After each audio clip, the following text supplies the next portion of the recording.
Hello, hello, hello, and welcome to the Mystic Nerd Squad podcast. I am your host, Kelly Meyerson, and I am a mystic nerd. And every once in a while, or it seems more frequently now in my life, I'm coming across people who totally relate to the term nerd. And before I came on, it was so funny. My guest, Devon Love, and I were talking about the fact that when we were growing up, the term nerd was not a term of endearment. And now it kind of is. And I love that for us, Devon. Welcome and thanks for being here. Thank you so much for having me on. How are you? I'm fantastic. The world Good. is interesting right now. And I personally feel like it's even more important right now for people who are about doing the right thing, serving humanity, Mm, and making sure that everybody is represented, people are seen and heard, voices are heard. What better conversation for us to have than what it is like to be a woman in music? So I want to hear all about that. But can you tell me, how did you first get into music? that's a great question. I feel like this has been going on my whole life, but not. Yes and no at the same time. Um, so I would say, growing up, I always was doing something, if you will. I was always in the choir at school. The high school I went to had a very strong drama program that was taught by, professional actor. So, that was like a very serious thing that, you were in this play. It wasn't just like, oh, this is a throwaway experience. It was highly serious. And you were treated like a professional actor for joining. We're in freaking high school. We're not getting paid to like do this play, but that doesn't matter. You were treated like an adult that committed to doing a role. Mm, So, kind of all throughout my life, I've had these experiences, um, with professional musicians. One of the other, I guess, side pieces to my story that I think people don't realize is that when I was in high school, I made friends with this girl, and we ended up having sleepovers, hanging out, all the like yada yada. But here's the catch: her sister was like a professional musician. And I don't, it's like very interesting. So on the weekends, my parents were like, oh, you should go to her thing. So on the weekends, me and this girl were pretty much like her roadies. We'd bring the band stuff into the venue. We would help her set up. It was very much so like kind of the undertone or what we were being told was, please be respectful. So and so is at work. This is her job. Do not be embarrassing.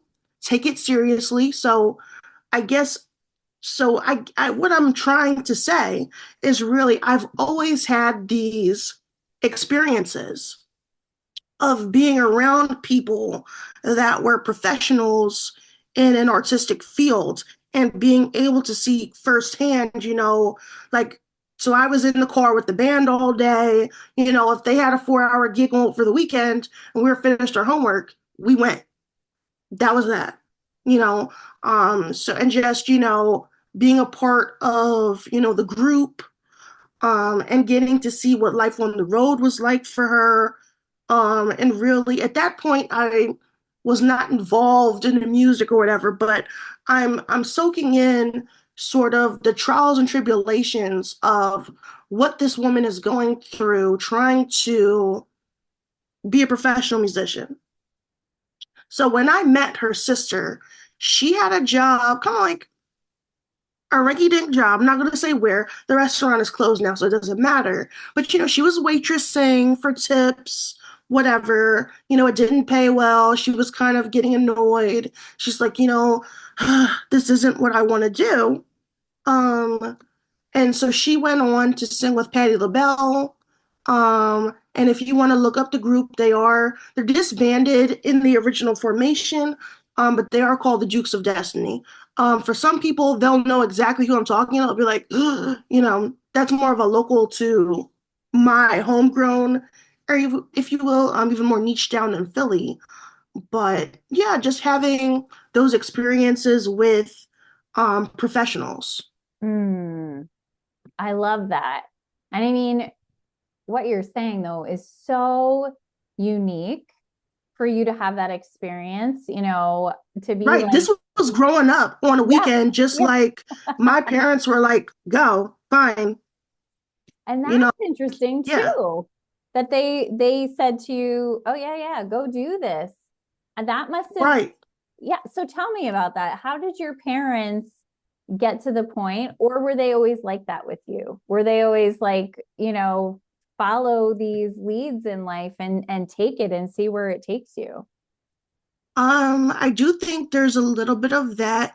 And it's also kind of the whimsy of, you're young, go do all the things. So there's a little bit of that in there too.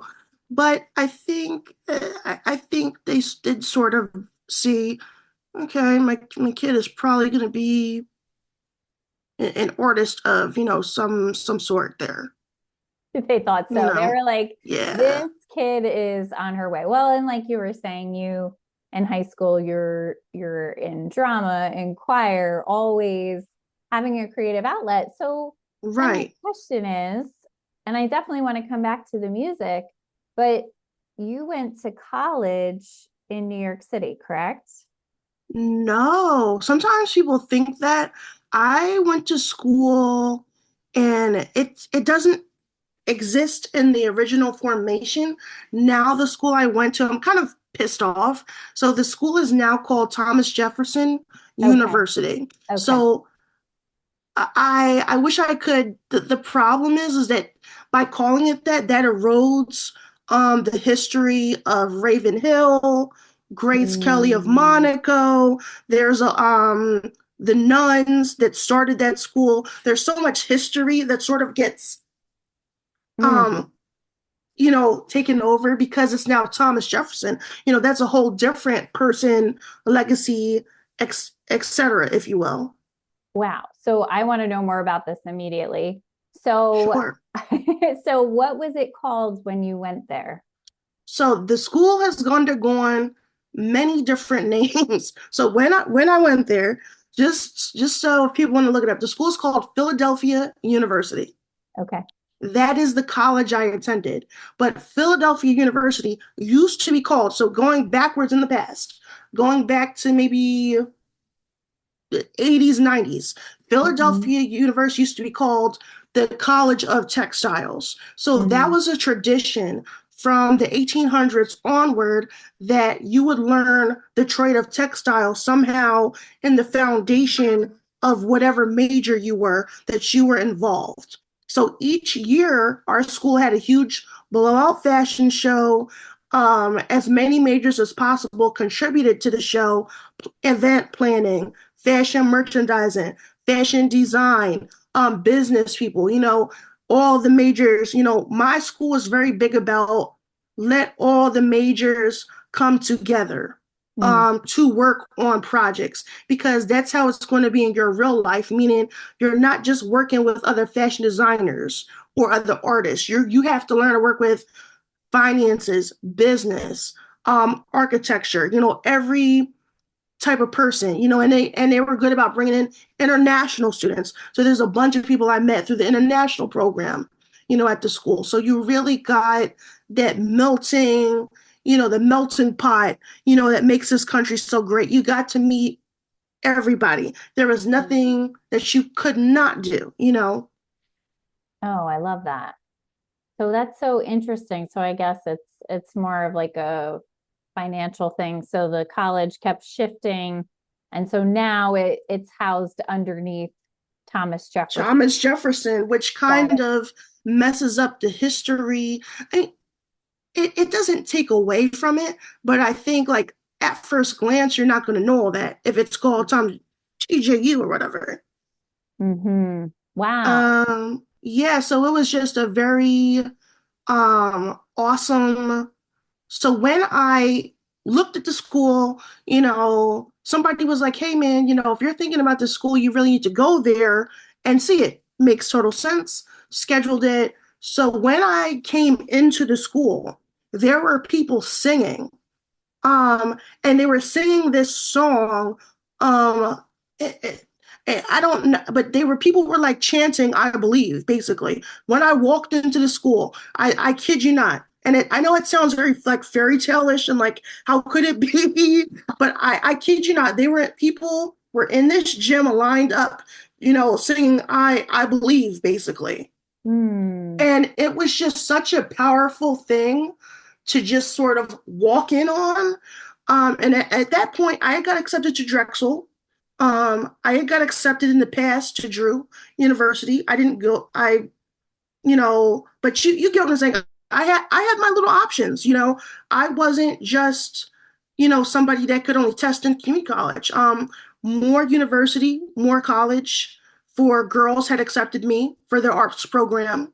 So I was accepted into, you know, a couple of different, choices. I was interested into, I had a conversation with the gentleman from FIDM, and he told me, he said, to be honest with you, he said, you're too smart to like even be here. He said, I feel like I'd be wasting your time. He said, you Wow. might get a Wow. kick out of being here because we're so close to Hollywood, that you could kind of go out into the LA scene and like network and meet people. But he said, when it comes to like the homework, the work, what you'd be asked to do, he's like, to be honest, you already surpassed some of that. So Okay. he kept it real with me. You know what I mean? Yeah, Hmm. he kept it really real with me about that. Because that's the thing. And at the time, FIDM was only, like a 2 year, program. So it's kind of like you're gonna move out to the West Coast. Okay, after 2 years, what are you gonna? You're just gonna move. Yeah, Nah, you know. totally. So that was a little funny. And they didn't necessarily, Drexel has really strong like internship programs, or like they're gonna kind of funnel you into a job more or less through their programs and what they do. That didn't really seem like a thing over there as much. Hmm. Um, but I will say one thing about me, I've never minded getting my hands dirty. Hmm. And I think in life that served me well, because there's a lot of people that'll be like, "Oh my God, that looks like so much work." Um, People online joke about. You might have seen it on TikTok, but it's kind of like, "Do you have the how hard could it be gene?" That's me all day. I'm sitting there like, so that's another thing. When I signed up for fashion school, I did not know how to sew. Whoa. So that means I learned everything on the fly, but I still passed everything. I never failed a class. I still passed everything. Wow. So the first semester for me was a little bit touch and go because again, I didn't know what the hell I was doing yet. Second semester, I got more into it. I figured out more about how patterns worked, um, so on and so forth. And then I became more of like an independent sewer. By the time I was like in senior year, then I was just like, okay, cut this shit. All right, I know how you want it. All right, I'm gonna hem this dress. You get what I mean? You was just more proficient in it because it's like I know what teachers want. I know how that dress is gonna kind of hang. You know what I mean? I know what fabric to get. So senior year was definitely a lot more enjoyable. And so was probably the latter parts of, say, junior year, but sophomore year was a little bit tough for me, getting acclimated, if you will. Hmm. Oh my But gosh. I hung on. I had that. I just knew that it was, if that makes sense. I had, and I mean, I was really, but I mean, when I say my prayer life at that time was incredible, I mean it. So every Friday, the school would have chapel, and I would be there. I'd be like, Lord, get me through this test, get me through this thing. How the hell am I going to pay for all this stuff? Get me the supplies, Lord. Help me do the thing. So when I say my prayer life was, and so also there was a prayer community of a lot of the college students that were around. So we would always have Bible study together. We would always have different events that we would go to together. So I think my faith really brought me through that to a whole nother level, because truly that does not make sense for somebody to say, okay, I've never really did this before. I'm going to put everything on the line for it. Here we go.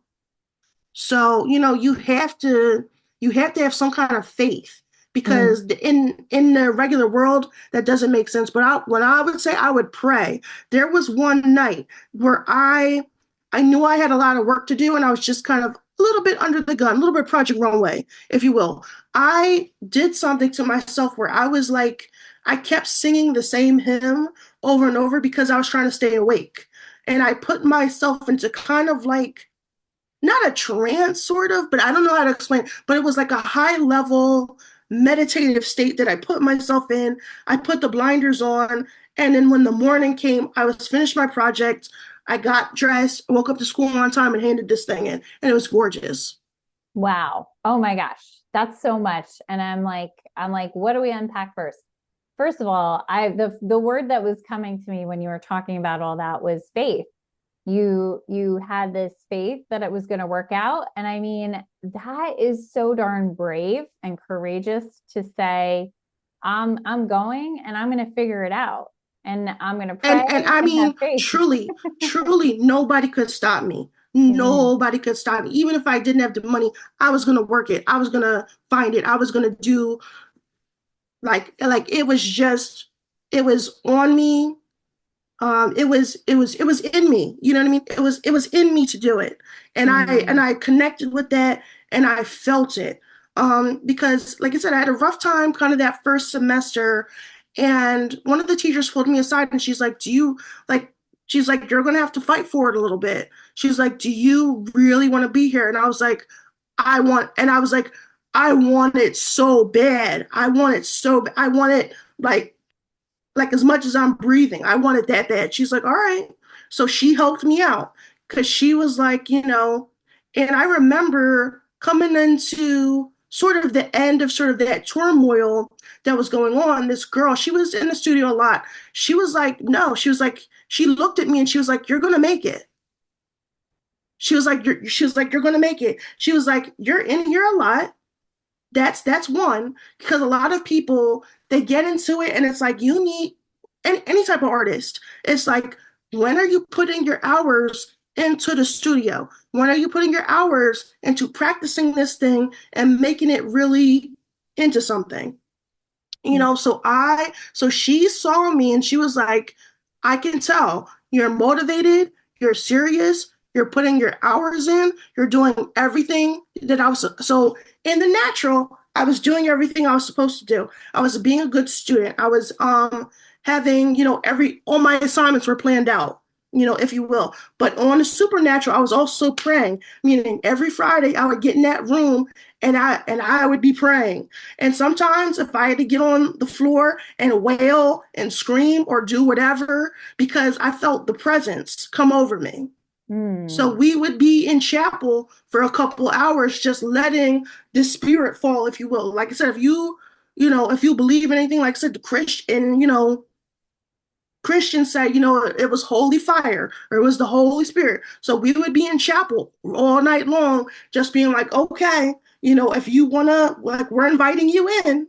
If you'd like to, you know, descend upon us, fine, fine. Like, we're here for it. We love you, and we don't mind your presence. We don't mind your visitation, you know. But there were certain songs, but during that experience, there were certain songs that got me through it, right? Like, if you have a lot of work to do, you're going to be up all night. So really, I was chanting the hymns the whole time. I love that. That's such right? a smart And idea. it makes sense because you're sitting there, after a certain point, you're alone, you're trying to put something together. Um, and yeah, but yet for me, God did his thing on my life.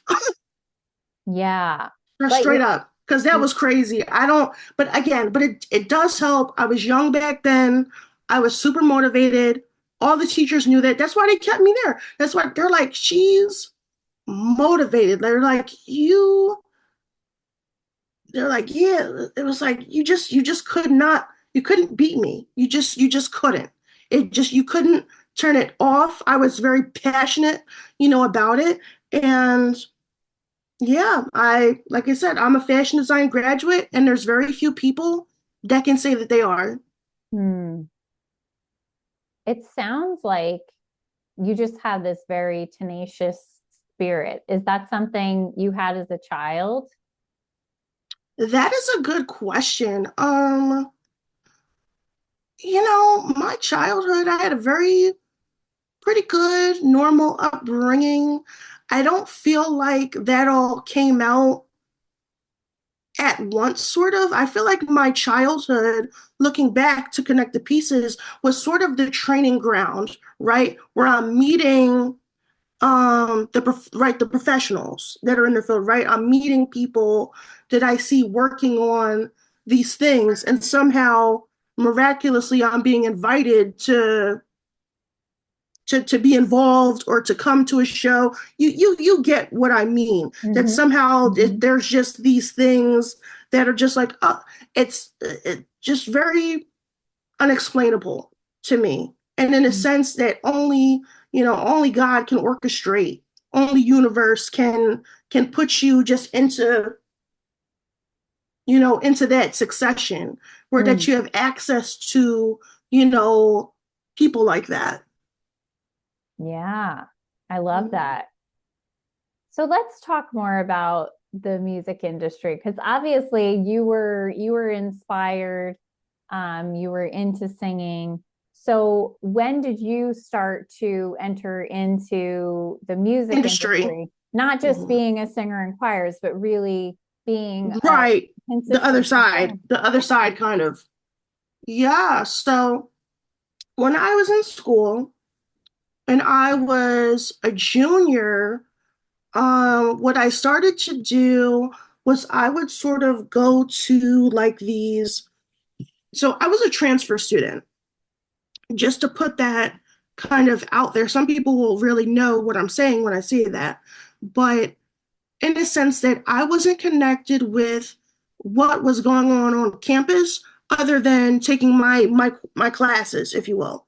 So that meant that I had to develop some sort of social life outside of, because right when you're in college, it's like you're in the bubble. It's like you live in this fishbowl bubble where there's drama and people are breaking up and getting together. There's parties, right? You kind of live in a fishbowl in high school and your college years. So because I was a transfer, that meant that I came in as a level either 3 student, meaning like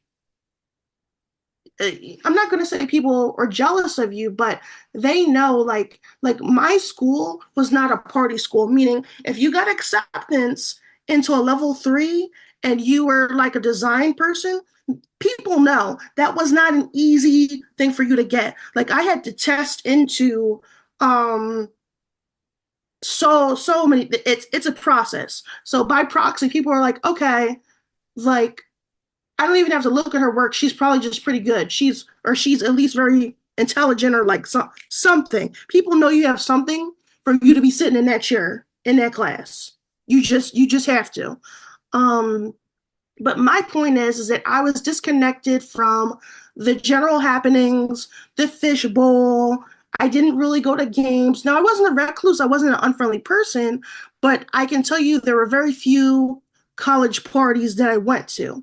So, what I ended up doing was I ended up finding sort of like this underground, like metal situation and kind of these underground music situations. I'll put it like that. So I was a junior that I was going off campus, going kind of into Philly, into the more gritty, things. So back then, um, people that are from my area will kind of know it more. So that was sort of where I was discovering that people were down at what's called Voltage Lounge. So Voltage Lounge, for anyone that's not from Philly, that was kind of like the spot where if you were like an alternative band, or if you were like, remnants of people that were kind of in the emo lifestyle or what have you, or like the hardcore punk stuff, that's sort of where that activity was sort of alchemizing or you get what I'm saying? That's where the concentration, I said, oh wow, I don't know, but I mean, so I, do my hair, I put on a leather jacket and I, go down there I love that. I love that so much. and start talking to people and have a ball. And then after a while, you keep going down there and the people are, I'm not going to say it's like Cheers because it's nothing like that. It's absolutely not.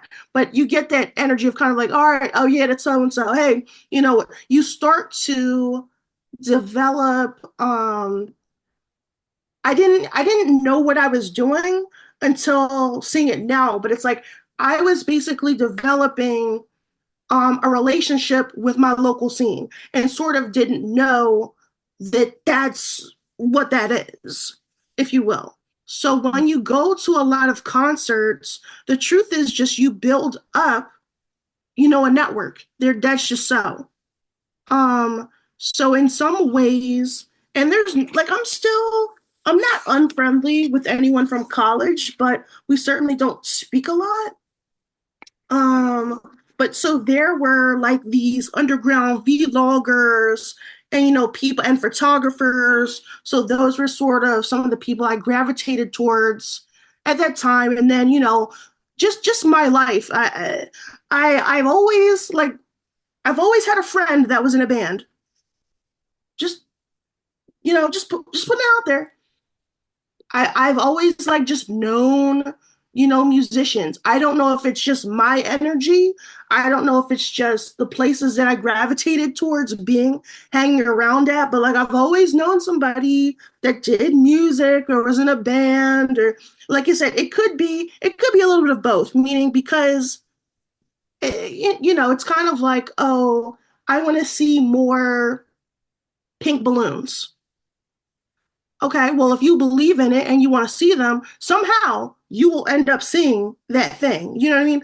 You kind of, you know what I mean? It's kind Law of of like, attraction. So it's like yeah, you start to bring that about. I mean, that's so cool because you almost organically found yourself in the scene.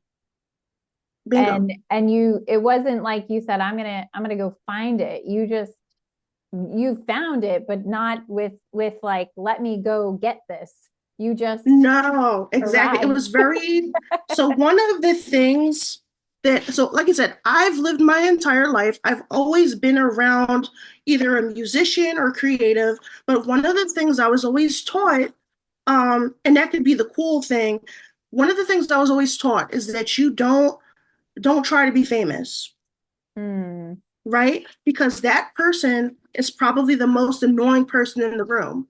Mm. And meaning that, when you do interact with celebrities or people that are in a position, they're like, like I said, everybody is trying to take, Mm. um, a lot of the time. And you have to, when you fix that, right?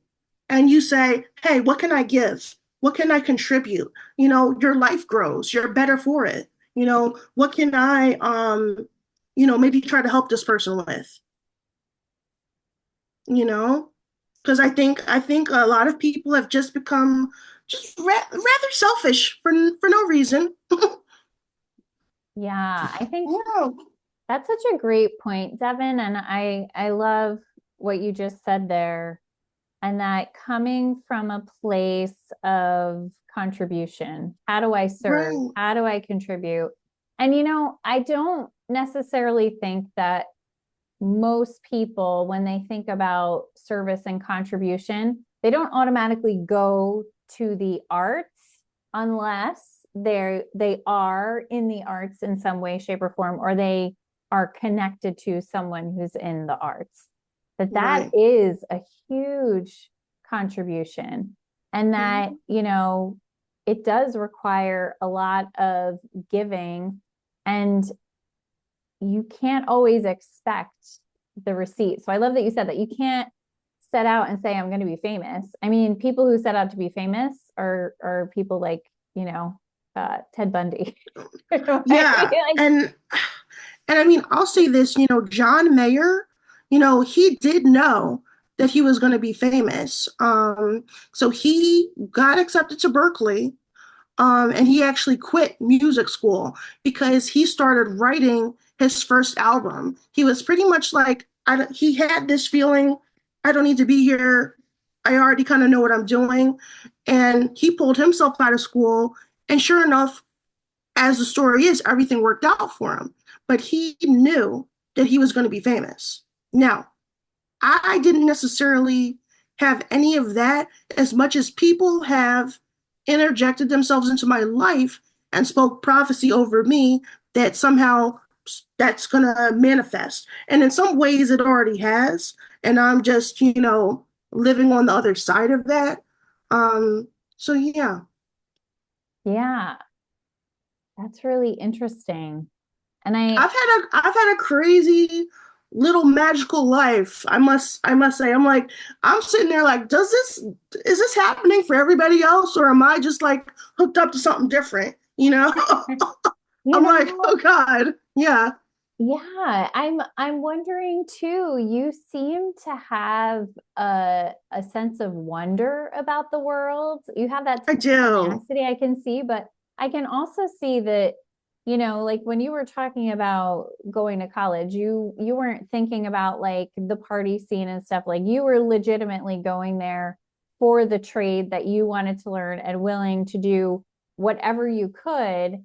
And then the things that you're experiencing, like you said, like organically finding the scene and finding maybe even some belonging in that scene, with the music and the different people and connecting and creating a network without even the intention, that it seems like your approach to life is to be open and expecting miracles and wonder, but not in an expectation sense of this better happen, but like, I think something amazing is going to happen today. Like, Right. And I've seen the miracle show up. It's like it's crazy. It's a crazy life that I'm living. yeah. But I think the way that you have really approached it and found joy and not seemingly attached to like it's only going to be exciting if it's this. Right. Because I think people do that a lot, and you're cutting yourself off at your knees. Mm. Because look at I don't know how much you know about the singer, the woman that sings "Running Up That Hill." Mm-hmm. Mm-hmm. So that song it's got to be like 20 or 30 years old or whatever. That song actually had a resurgence because Netflix, Stranger Things, and the pandemic. So that song actually charted all over again. That woman didn't expect nothing from that. I'm sure she was like, she even said, "I'm just as shocked as y'all. Thank you." So we none of us have any idea of the steps that we're taking, where that could be leading us towards.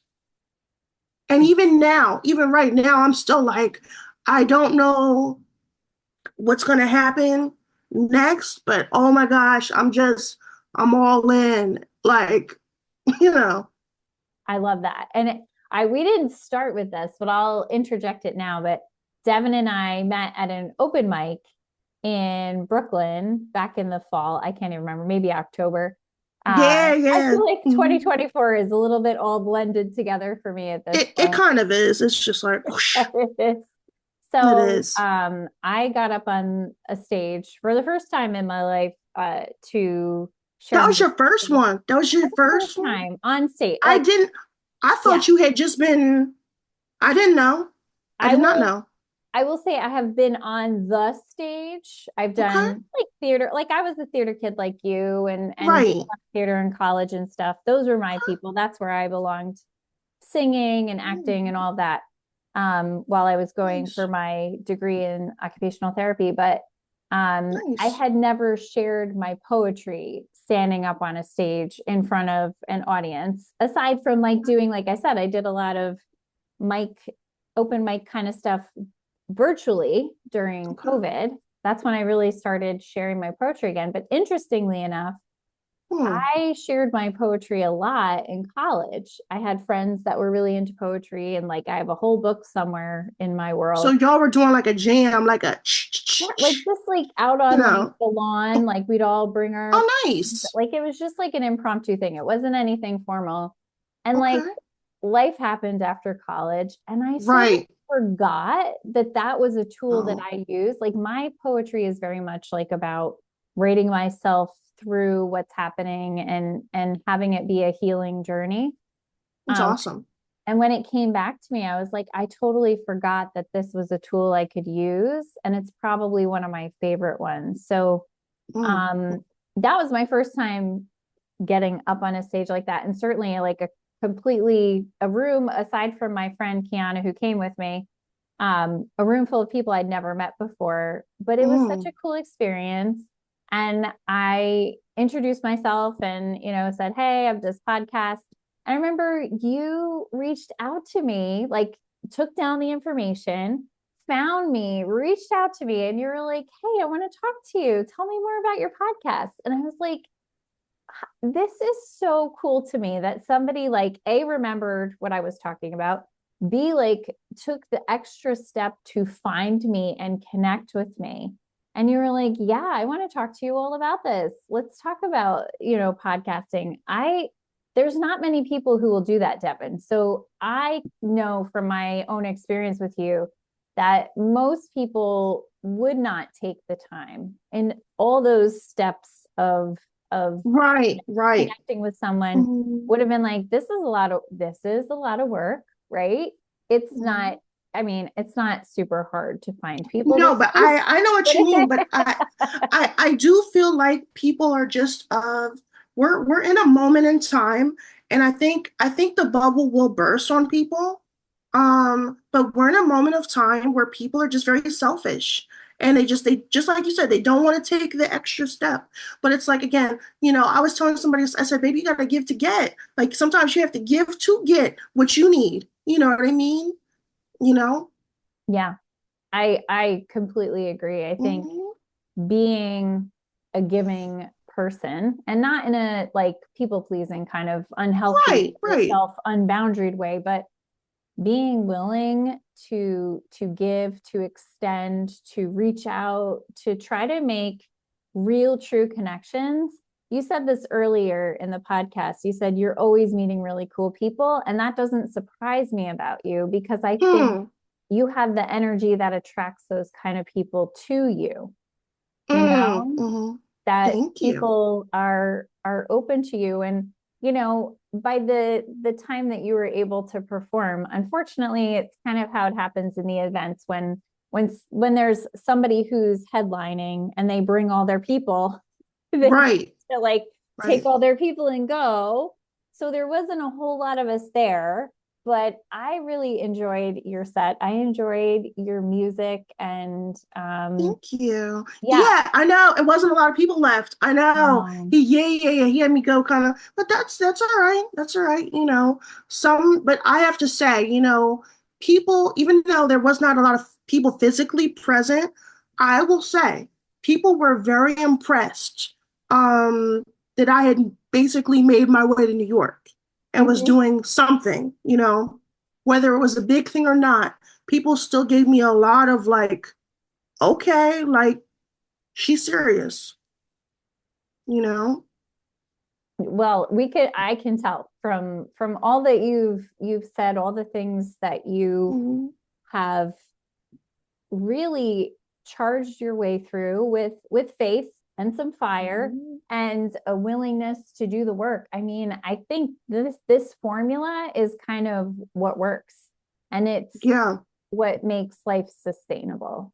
Yeah. Because Yeah. really, all this stuff, it's too hard. Sometimes I think you have to be brave enough to let down that wall and say, God, I can't do it all on my own. This with life was never made for you to do it all on your own. Mm. And it took me a minute. Like like I'm tough. I relearned how to walk in this lifetime. Like there's a certain thing like if you sort of overcome adverse circumstances, what people don't tell you is that people like this generation likes to talk about, oh, I'm traumatized, I'm this, I'm that. What people don't tell you is if you really come through the fire, there's a gift waiting for you on the other side of it. And a lot of that is that you're going to be self-actualized by the time it's done. That's what people don't tell you. So if you can sort of, I'm not saying forget how difficult it was and so on, but if you can be that you can control your mind and that you're not dwelling on all how horrible all these things were, and that you can get to the part where it's like, yeah, but I got tough because of it, Mm. and that's a reality. Mm. Like I said, when my physical body was broken down, what I always told myself? I said, there's nothing wrong with my mind. I always told myself that. I said, yes, this thing, or I'm this way or whatever. I said, there's nothing wrong with my mind. And that's so. That's so. Mm. hmm And you can't forget that while you're in the quote battle. Because I think a lot of people, you know, lose themselves as the pressure is turning up, you know. Yeah, absolutely. Well, you're talking about resilience. You're talking about maybe a little bit of gratitude in the moment. hmm Like, yes, this is not working right now, but let's keep track of Right, what is and not lose that moment of appreciation. Like you said, my mind is working. right. Run through that list. And I tend to agree with you about, if you've been through a real hard time, that like it is very likely that you're going to come on the other side. If you can stick with it, have faith, and keep moving forward, there's going to Mhm. be some self-actualization happening. Yeah. Yes. And for me, I'm someone that, like, I feel like I've probably self-actualized 3 or 4 different times at this point, because that's the thing, right? Once you tap it the one time, then it's sort of like I know how to get back there. So it's almost infinite, right? It's like because I did it once, okay, I took myself there a second time. Now it's kind of like it's like you can almost stay there if you want to. Now I Mm. don't, just for practical reasons. It's like I don't need to put myself in a high level trance and just like be, wooed out so much that would just take me, in a different way. But you know what I mean. No, I think what I'm understanding too is that when you get into these states of high discomfort, like you're Right. way out of your comfort zone, like you get that choice of this can take me down, or I can use this to be something new, different, better, stronger, faster, whatever you want to use to describe it. But it's like a baptism of fire. Like you go through the fire and you come through it on the other side, and you're like, I'm going to be better. I'm going to grow through this after I go through it. And that's a choice. That's 100% a choice. I can say, because I've for sure been through at least 2 or 3 times of like the Oh my major, God. Yeah. yeah. And you hmm start to be like, I've done that before. I know how to work this piece Work of this thing. mine. Yeah. Yeah. I Right. think that's helpful, because if there's somebody listening who can relate to that, being in a real trial in their life, and it's feeling like there's not a lot to be grateful for. Like Right. their body giving up, or even their mind not working the way they wanted, or whatever it is, but being able to say, but I got this, and I'm going Right. to take this, and this is going to fuel me forward. So I'm so thankful for you for sharing part of your journey and your story. And I would love for you to share where people can see you if you're performing, what you've got coming on or coming up, and also where can they connect with you? Absolutely. I'm on Instagram daily. So Devon Love Music is where I reside, or where you could probably find me hanging out if you want to chit chat and all that good stuff. I'm starting to like now that TikTok isn't banned, I'm probably going to have to get back with my, you know, I'll probably have to get back with it now. But I definitely stopped for a minute because I'm like, if we're getting banned, there's no point in me, posting anything on this. Mm, You know what I mean? So that was up in the air. Then it got shut off to get shut on. Um, and I will just have to update you. I am due for another show. I just don't have the deets for you at this moment. I was supposed to be in two shows. So things are a brewing, things are a happening. I have an EP that will be out this year. It's not available yet. A couple people I've leaked it to a few friends and family. So yeah, it's all in the works. So I may have to be an emailer to you. totally. I'm going to say for anybody that's listening, we'll make sure that we put your Instagram handle because I know they can catch you on Instagram, go to your bio and find all of the latest. But certainly I hope that you're going to, at the very least, follow Devon so you can check out more of her journey and the things that she's up to. And hop over to TikTok when she gets busy on there again. I know this world is a little crazy, cuckoo It's bananas. it's I don't like know what's too happening. it's like too much social media, and like Mm, sometimes I can be like a very energetic, or I can even be like on the hyperactive end of stuff. So like this should like normally I'm like woohoo, let's go crazy, and I'm just like no, this is like too much social media.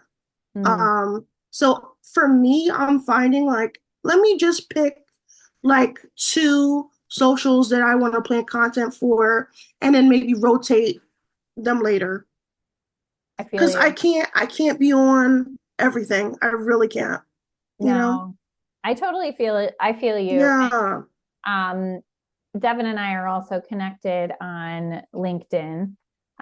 So if you're looking to connect with Devin from a more business perspective, that's a good place to go because I'm actually there. I I'm love there. I'm LinkedIn. on.